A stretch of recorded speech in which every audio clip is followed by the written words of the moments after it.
What's good everyone, Short here, and today it seems like I am being bought out retirement because late on last week it was announced that there are 4 new Nekroz cards. Yep, that's right.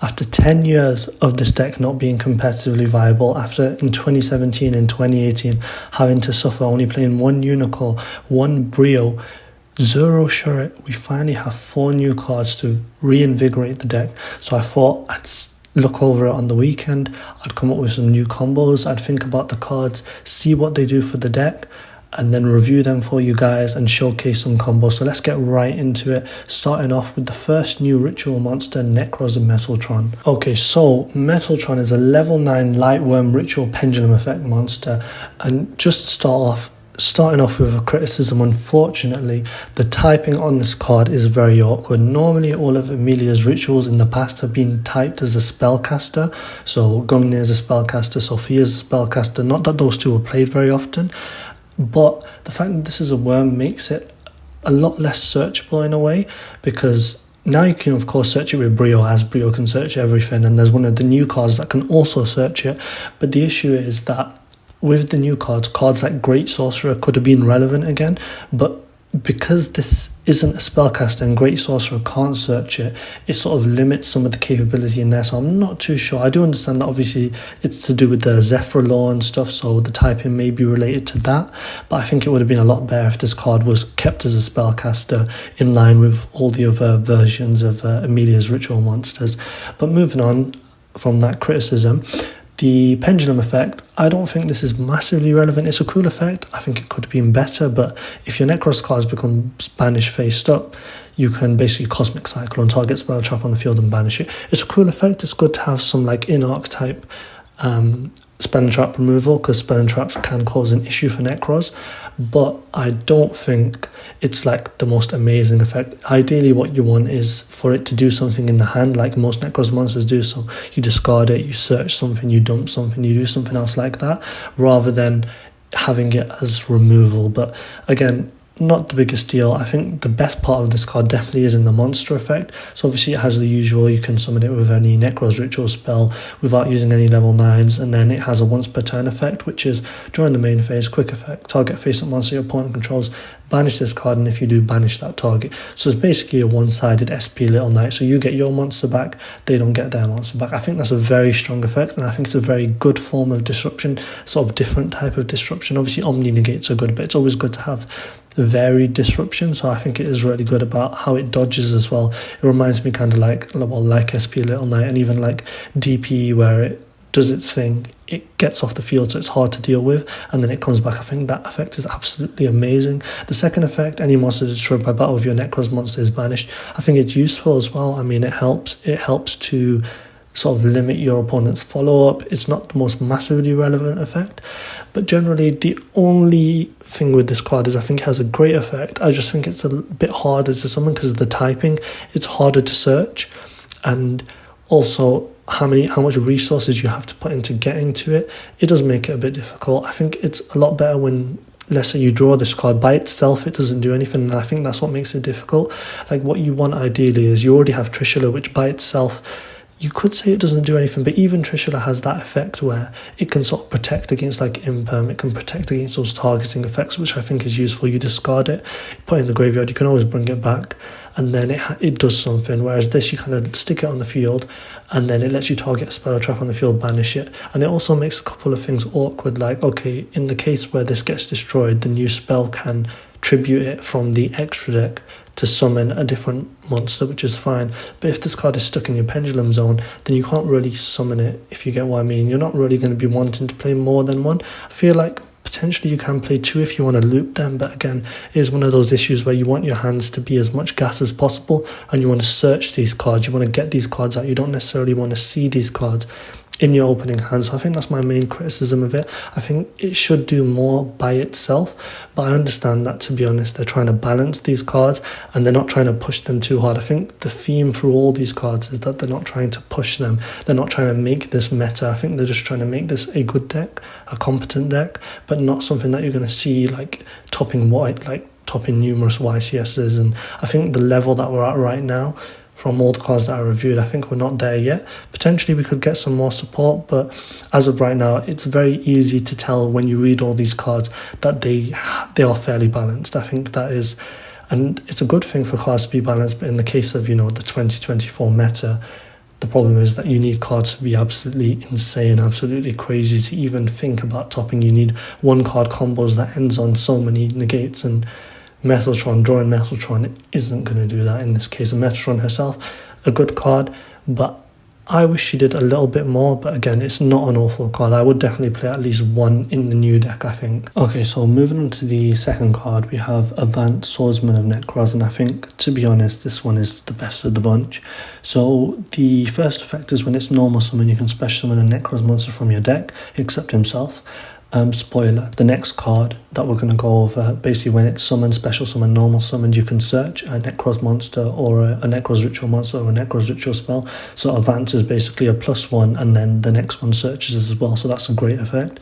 And then it has the effect where if you ritual summon exactly one Nekroz ritual monster with a card effect that requires use of monsters, it can be used as the entire requirement, so similar to the Shurrit type effect. The only thing is they've limited it where it's only on the field, so you can use this card you control as the entire requirement. So if it's in the graveyard, if it's in the hand, it doesn't fully replace Shurrit because you can't just tribute him for the full cost in that way. It needs to be on the field. And again, just like I was saying with Metaltron, when you read these cards, it's very easy to tell that they have balanced these and they are written them in such a way that they don't want Nekroz to be this absolutely crazy meta deck as of right now. It may become the case if they release more cards later down the line, but I'm going to make a guess, I'm going to hazard a guess, and I'm going to say that even if there is new cards, they're going to be similar to this. They're going to be good cards. At the very best, push Nekroz up to Rogue, maybe get a top here and there at the very best, but I don't think that they're trying to make Nekroz this sort of top tier deck like in the top 3, top 4 decks. I really don't think that's the case, and you can really tell when you read these cards, especially if you played Nekroz for a long time, you can tell where they've limited these cards to make sure that they're not too abusable. The third effect, however, I think it's absolutely broken. I'll be honest, I think it's absolutely broken, and there is a clause on that saves this from being an absolutely busted card. If it's tributed by a card effect, you can add any number of your banished Nekroz cards with different names to your hand. I think that effect is crazy because there are so many cases where you could get, at the very least you're getting back at least 2, 3, but there is very easily cases where you are getting back 4, 5, even 6 cards in the testing that I've done. I think that effect is amazing, and the clause that obviously prevents that effect from being crazy abusable is that you can only use the third effect of this card's name once per duel. And once again, that is exactly where the balancing comes in, because imagine there's a card I've been comparing it to. It's not exactly the same because obviously Avance can add back 6 cards, which is absurd, but a card I want to compare it to is something like Flamberge Dragon, Snake Eyes Flamberge Dragon. When Flamberge goes to the graveyard, it brings you back your Poplar and your Snake Eye Ash, and then Snake Eye Ash and Poplar get their searches, they do their thing, don't they? Or you can summon back Oak and Poplar, but it does the double reborn, and that's an effect where it sort of leads to an infinite resource loop. With Avance, had he not had that once per duel clause on him, he would have been a card that would lead to infinite sort of resource loops. And I think that's, again, exactly where they've stepped in and they balanced this card because they don't want to push this archetype. With decks, it's very easy to tell in Yu-Gi-Oh! It's very easy to tell. When you see a deck, when you read cards, you're like, yep, this is what Konami want to be the top deck. Like, there are some absolutely busted cards, especially in recent years. And Avance, that third effect is an insane effect. I'm sure every archetype would love to have an effect like that. It is a crazy good effect, but again, it's balanced in a way that stops Nekroz from being this toxic, overrepresented deck.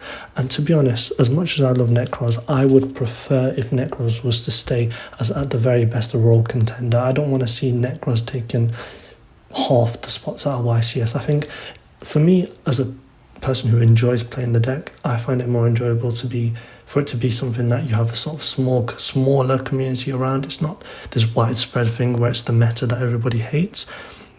So overall, I'm very happy with Avance.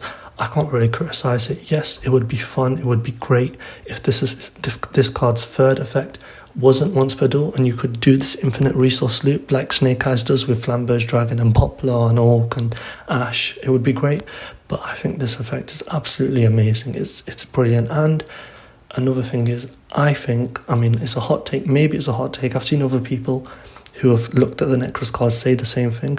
I think that this Avance makes it so that Nekroz is now a Dimension Shifter deck. And I mean, Dimension Shifter is a crazy polarizing card. Dimension Shifter can win games by itself, and comboing off Dimension Shifter with Avance, so your opponent loses all their resources, you lose yours while you're doing your combo, and then you add them all back. I think it's amazing. Okay, so moving on to the third card, which I've already alluded to, it's Emilia, Dance Priestess of Nekroz. So you can only use the first and second effect once per turn. So if you have a warrior Nekroz monster on the field or graveyard, you can special summon this card from your hand. That's good in case you draw it alongside Avance, then you don't have to use your normal summon on her. You can normal summon Avance, you can get something else out of the deck like Shuri, and then you can special summon her as well. Especially if you've used Brio already, it's just a free special summon. And it also helps making like rank 4 plays as well, like in the following turn. So I think that effect is great. The only criticism, again, I have of it is the same sort of theme of you can see exactly where they've balanced the card. A card that would be unbalanced, a card that would be pushed, would be if you have a warrior Nekroz monster on your field or in your graveyard, you can special summon this card from your hand or your graveyard. So again, it would start that infinite resource type loop, that sort of moment with decks where it's like, okay, I've outed this deck, but then you pass it back to them, you've set up your board, but then they have so many resources in the graveyard, so many resources elsewhere in banishment, in hand, that they just remake their board and they still win despite the fact you've broken their board, which is sort of how the meta's been recently with Yubel, with Snake Eye. So again, they balanced it so that it's only if she's in your hand that you can do this additional special summon effect, which again, I think is fine. Like I said, I'm completely happy with Nekroz just being a good deck, being a competent deck, but not being this crazy broken deck. I'm absolutely fine with that. And then if this card is normal, a special summon, you can add with Nekroz Ritual Monster or Nekroz Spell from deck to hand. Great effect. I mean, this basically replaces the need. It makes it so that Avance and Emilia replace the need for like playing Manju, Senju, Diviner, sort of out of archetype cards. I've always advocated for Nekroz to be played like as a pure deck, and I think this really helps to make it completely pure deck. Like all of the cards search each other, and it increases the overall consistency of the deck. Because one of the things with Nekroz is that one of the reasons why it comes up as like some of the strongest decks of all time is because of the consistency. The consistency of Nekroz still is, and with these new cards as well, is absolutely insane. And then finally, it has the same effect as Avance, where if it's on the field, it has the Shuri sort of replacement effect to count for the full tribute, which again is fine. Again, same theme. They kept it so that it's only on the field, which is another balancing act, another way of making sure that the deck doesn't go too crazy, make sure that there is some cost to doing some things, which again is frustrating if you want to see Nekroz be this like top meta deck contender. But if you want to just play the deck, you want to have fun with it, take it to locals, take it to regionals, maybe take it to a YCS, obviously no guarantee that you're going to do amazing and there's going to be a lot of representation for Nekroz in particular, but again, I think it just makes it competent, because to be honest, since about 2022 I've really struggled with the current Nekroz support up until now to make anything substantial with the deck. Like, you've needed to use other things, you needed to use other engines like Dogmatica and stuff like that to make it more competent, whereas these cards can really help, I think, make this a pure deck again. So I'm very happy with sort of Emilia as well. Avance and Emilia, I think, obviously are two great cards. Metaltrons we've talked about could have been better, but again, still a solid card. So let's move on to the final card. Okay, so we have Nekroz Divinemirror. So this is a quick play spell card, and I mean, straight away, this is what we have wanted for the whole time. It lets you ritual summon in your opponent's turn, which means you can use Nekroz of Trishula in your opponent's turn, which is great. I mean, one of the reasons, the main reason why I love Nekroz so much is just Trishula is such a satisfying card to resolve.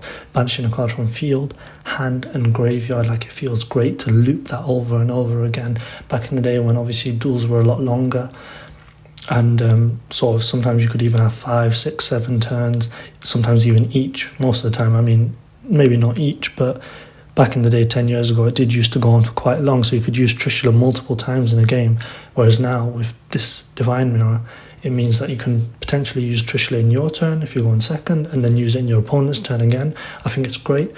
But going over the specifics of the card, during the main phase, ritual summon one Nekroz ritual monster from your hand or banishment by attributing monster from your hand or field, or sending them from the extra deck to the graveyard, whose total levels equal or exceed. Generally, I think the last clause doesn't matter too much, because most of the time you're going to be tributing Shura, you're going to be tributing Avance, you're going to be tributing Emilia, so you're going to be sort of skipping the requirements.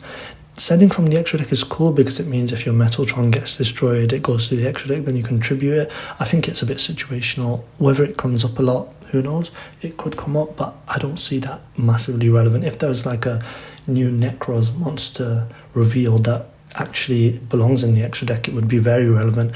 But again, whether that happens, I don't think that they're trying to push this archetype as trying to like get that archetype up there as being a good deck, like being one of the best decks, like I've said multiple times in the video. I may be wrong, you guys can come back to this video and say that I had a really bad take, maybe, I don't mind. But for now, I don't think that's the case. I really don't see them making like a Nekroz synchro monster that when it's sent to the graveyard you get to search or something. I really don't see that happening. But I mean, during the main phase, ritual summon Nekroz ritual monster, it's a great effect. Hand or banishment, again, hand or banishment. Banishment is great because once again it means that this deck can be a shifter deck, and I'll have a combo later on in the video that shows how good this deck is with shifter. But again, there's this balancing act. It could have been hand, graveyard, or banishment, couldn't it have? And then that would have made it a bit easier. And because I've noticed with some of the combos, it's a bit awkward getting stuff into banishment if you haven't shifted yourself or if you're not under shifter.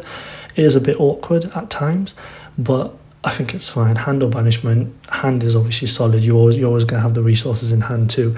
The second effect is, no, I wouldn't say the stronger effect, but the second effect really helps the deck. During the main phase, banish this card and a Nekroz monster from graveyard, add one Nekroz spell from your deck to your hand. So what it is, it's basically a powered up version of the old spells. The old spells, you had to control nothing. Like you had to control no cards, you had to control no monsters. Now you can just dump this to the graveyard. Even if you have a board, you can search, and I think it really sort of catches the deck up to 2024, because only being able to search to like increase your resources when you control nothing is very much like a 2014 sort of balancing type thing. Obviously for 2014 standards, Nekroz wasn't balanced at all, but in some regards it was balanced with those spells, whereas now this really helps you catch up. So you can banish it, add a different spell, ritual summon. If you tribute Avance, you can get it back as well. So I think overall it's a really solid card. It really helps, and I mean the bottom line is we've been asking for it for years. We want to use Nekroz of Trishula on the opponent's turn, and I think this card is, it's more than you can ask for. I think it's a great card. The balancing in this card is less obvious. It's mainly just the hand or banishment part of it. But apart from that, I think, yeah, it's an amazing card. I have no faults for this card. So that's going over all four cards. Overall, I'd say my like final thoughts on it is, I've alluded to it multiple times. My take on this is that I am happy with Nekroz being a rogue casual deck and not being a top tier meta contender. Maybe it's because sort of I played the deck from when it was originally released, and then I kept playing it even when Unicorn was limited, even when Brio was limited, even when Churret was banned. As you guys remember, for those of you who were watching me back in 2017, we were playing, those were the trenches of playing Nekroz. So maybe it's because I've been playing it then, and then obviously once everything came off the list back in 2022 was sort of the last time when I was really sort of focused on playing the deck, and I was taking it to locals and stuff, and I was playing it pure go second. That's another thing. I really love Nekroz as a blind second, pure go second type deck. I think the new cards make it so that it's stronger going first, because then you can set the quick play anyways and Trishula them anyways. And then obviously if it wasn't the case that the 2024 meta had sort of made it so that going first, any deck that goes first is automatically better, and if you want to go second, you got to play something like Tempai, where okay, you're going to go second and you're going to do really unfair things, and you're going to try an OTK, and you're going to try and end the game and make it so that your opponent can't, like your opponent basically played out that turn for no reason, because once you saw your hand you already knew you were going to win. I think it's a very toxic place to be. I wish that there was more room in Yu-Gi-Oh for going second to be a very viable thing, but it is the case where if you go first, you get to set up your board minimally interrupted, because yep, you have hand traps, but at least you're not playing into a board. And then when you pass over the turn, you still have your hand traps, you have your whole board. It's much harder for your opponent to play second if they're playing a deck that isn't specifically Tempai, essentially.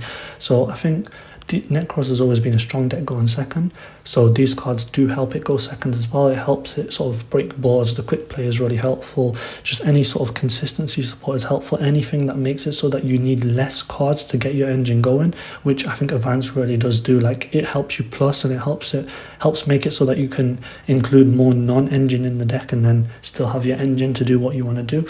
But I think testing it right now, my thoughts are, despite obviously since 2017 I've been making videos and playing Nekroz, and I've always played as a go second, blind go second pure Nekroz deck. That's been the way I've played it ever since then, for the last, I don't know, 7+ years now, or even longer than that, before I was making videos. Now it may be the case, I might take it back later if I come up with a combo, or if the meta changes so that going second is a lot stronger. But as of right now, I think the cards really do lean towards going first, setting up your red bear negate, setting up maybe like a Bahamut Shark, totally awesome, and then having all your follow-up and trishing them on their turn. I think that may be the way to go right now. But let's get straight into the combos and let's see what you guys think, and please do put your comments down below. Tell me what you think of the support. Let me know if you're excited, because I definitely am. Okay guys, so starting with the first combo. So this is a 1-card combo. All it uses is the Avance Swordsman of Nekroz. Like, it's not the strongest combo whatsoever. Like, obviously this isn't like equivalent to normal summon Snake Eye Ash or normal summon Dark Beckoning Beast, but it's a pretty solid, considering Nekroz previously couldn't do anything with just 1 card. So let's go over the combo. So a normal summon Avance, effect summons Emilia. As we discussed, what Emilia is going to do is search now. So Emilia will search you Brio in the grave. You don't technically need the Brio here, but it's good to have one in rotation so that you have cards to banish off in order for you to have better follow-up in the next turns. So now use a red bear here. You discard him and tribute the Emilia, send the new mirror, and then you're going to use that new mirror effect, banish itself in the Emilia, add cycle, and then cycle, and obviously Avance counts as full tribute while he's on the field, so you tribute him, you summon a red bear, so you've got your monster negate, and then you've got Avance's amazing effect that adds back Emilia and adds back mirror. And that is essentially what you can do with just Avance. That's probably the best you're getting. There may be other lines that can be figured out later down the line, but that's a pretty solid starting point, I think. So obviously you've got your monster negate, you've got your divine mirror follow-up, and then you have Emilia to tribute off of the red bear. There may be a case where you want to tribute a red bear himself, and then Emilia is follow-up.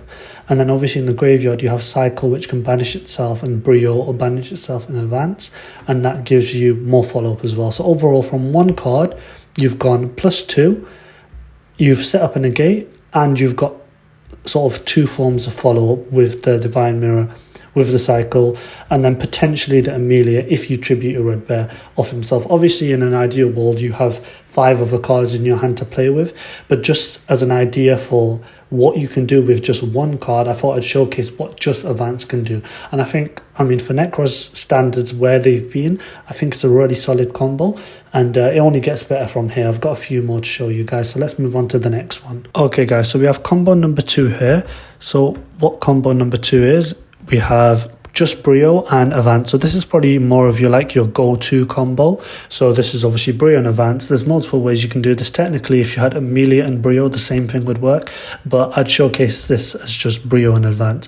So starting off, same sort of thing, Avance on Emilia add a red bear, but in this case you've got Brio, so you discard the Brio, you add the Shurret, and then here we go, a red bear, tribute the Shurret, send the new mirror, use the Shurret effect, Shurret searches Trish, and then you use the new mirror effect, so banish itself and Shurret, add you cycle, and then here, same as we did before, cycle, tribute off Avance, summon a red bear, and then Avance's effect, adds back Shurret, and add back mirror, and then you set the mirror. Okay, so this is just a 2-card combo.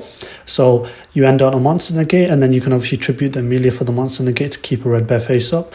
And then you have divine mirror, and then divine mirror can tribute the Shurret, or technically tribute the Emilia. You can do it either way. A red bear could tribute Shurret for the negate or Emilia, and then divine mirror can tribute Emilia or Shurret to summon Trish. So just off 2 cards, we've gone, well, right now we've got 5, so we've gone +3 just off of 2 cards.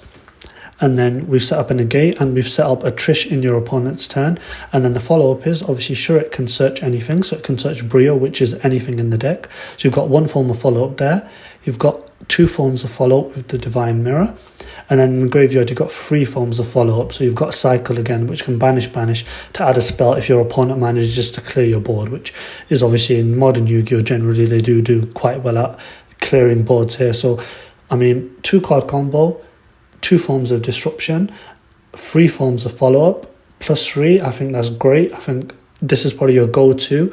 You get a red bear and you get the option to Trish them in their turn as well. I think it's really solid. There is a stronger version of this combo, which I'm going to showcase next, which involves a card which I mentioned earlier in the video, Dimension Shifter. So let's get into the third combo. Okay, so here we have a hand of Dimension Shifter, Avance and Brio, so the same 2 combo cards, and then also Shifter.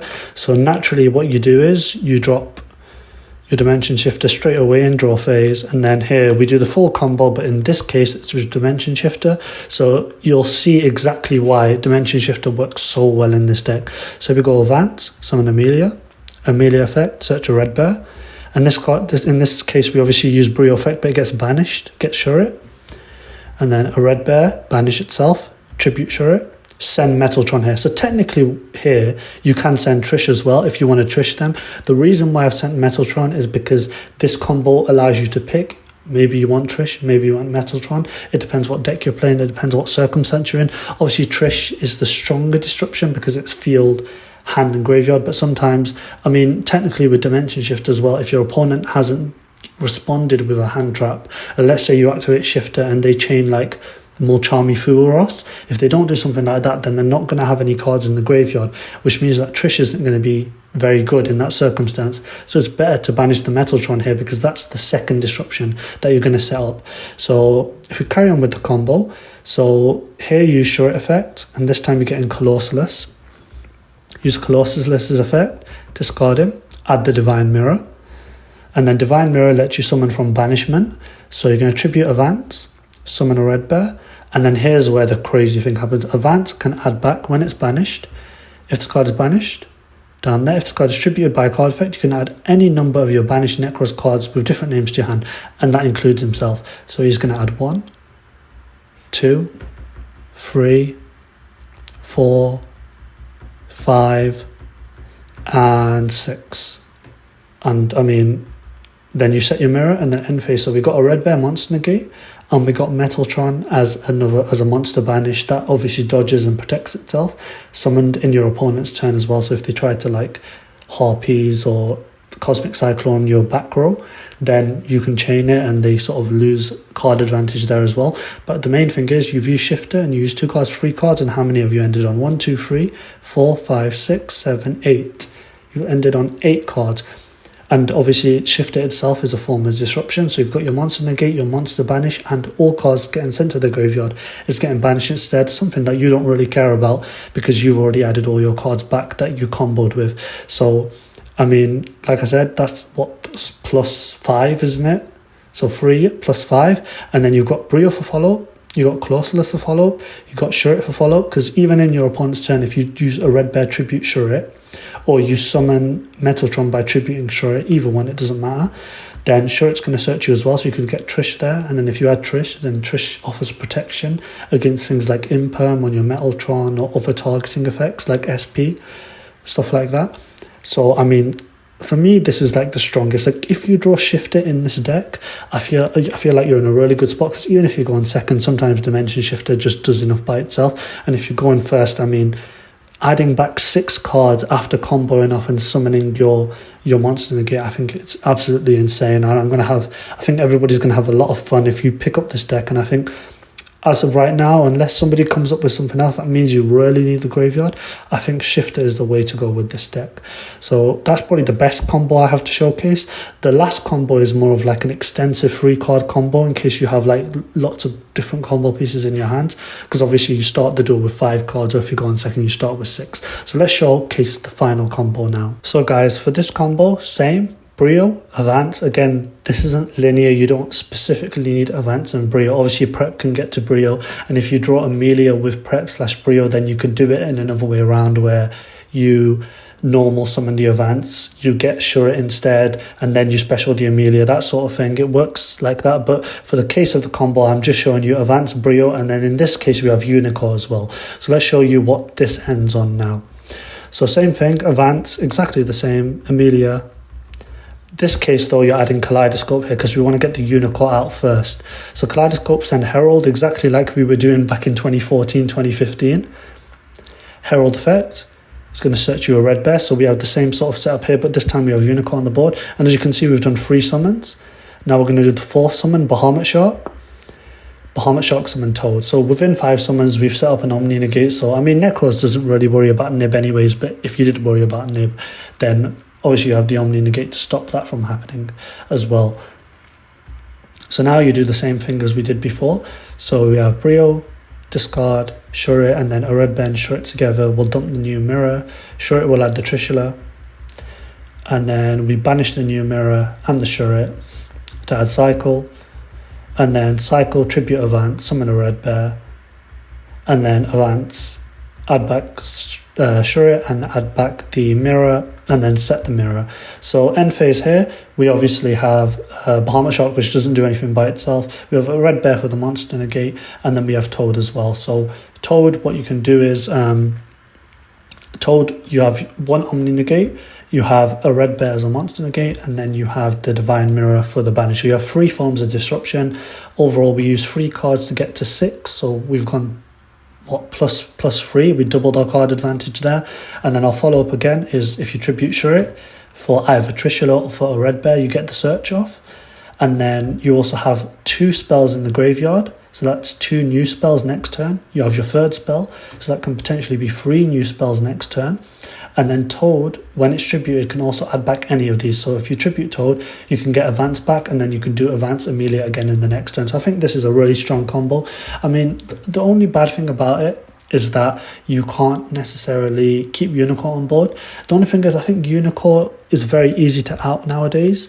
Like, it's a really, really strong effect, and it will definitely come up and it will definitely be used. Obviously, in this case, like if you had a couple more cards, you could potentially end on a red bear, Toad, and Unicorn. And the way Unicorn works is because it's like a skill drain effect. If you tribute Toad to do the negate, you still get to resolve it. Like Unicorn doesn't negate your own Toad. So I think that works out pretty well as well. So that's another combo. So that's 4 combos in total. Just genuinely, just my starting thoughts, what I've been doing with the deck. I think there's a lot of room for improvement, a lot of potential with this deck. Like I've been saying, I don't think it's going to be the top meta. I don't think it's going to be this absolutely insane, like broken tier 0 deck like it was in the past. But I'm really happy with where it is now, and I'm really looking forward to sort of using the cards. Let me know down in the comments what you guys think of the cards, whether you're looking forward to them, as I said before. And I mean, it was great to make a video again, great to make a video where I'm speaking again, because I make a lot of the replay videos, but it's been a few years since I've spoken to you guys and gone over Nekroz and stuff, and it's been a lot of fun for me as well. So yep, leave a comment down below. As you know, I'm always replying to the comments, and maybe I can't make any promises yet, but look out for some more videos, because once these cards officially get released in the OCG, I might be playing some of those on Dueling Book and coming up with some new combos and uploading some more videos for you guys. So yep, so this has been Shura. Peace.